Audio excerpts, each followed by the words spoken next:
Well, for 54 years, the city of Issaquah has turned the annual salmon migration into a community-wide festival of music, food, and fun. And this year, there's an extra reason to celebrate as the region's fish population shows signs of a rebound.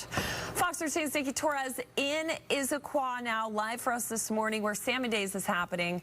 And Nikki, this good news with the salmon population is connected to a bunch of construction zones that have really just dotted our freeways in this area. Right, Taylor, and in the last 3 years, the Washington Department of Transportation has put in about $600 million into fish passage improvements. That's a great amount of money, but actually from now until 2027, they are expected to spend more than $1 billion more on these improvement projects. And we know that in the Puget Sound, there are 59 populations of Chinook, steelhead, and also bull trout. All of them are listed under the ESA, that is the Endangered Species Act. In 2018, NOAA Fisheries determined 5 Pacific salmon stocks are actually overfished. We did talk to Ruth Park last week. She is the environmental fish passage manager for WSDOT. She says that a big part of why we're seeing less salmon is just their access to spawning. She tells us many of the fish passages around Washington, they kind of look like a small pipe. The problem is the fish can't always make it through that pipe depending on the season, so WSDOT is making more corrections to help them access more of that habitat.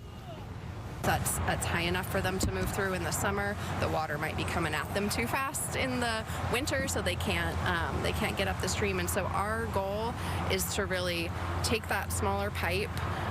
We build a larger structure under the roadway, something that often looks like a bridge kind of a structure, and then we build the stream below it so that the salmon actually have, instead of a pipe, they actually have a natural stream channel then that they're passing under the roadway through. And as of June last year, WSDOT has corrected more than 300 fish passage barriers. That has provided more than 1,300 miles of upstream habitat for the fish.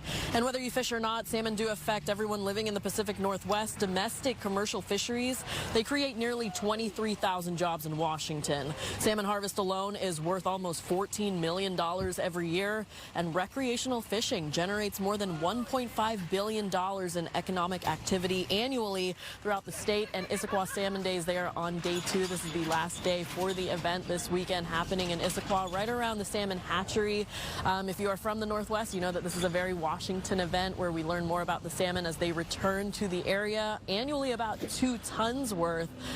This is pretty much a festival, so there are vendors. You can buy food here. There are games for the kids, and really you're encouraged to come out, see the salmon, and also learn more about some of these conservation efforts with a little fun as well. We're live in Issaquah this morning. I'm Nikki Torres, Fox 13 News.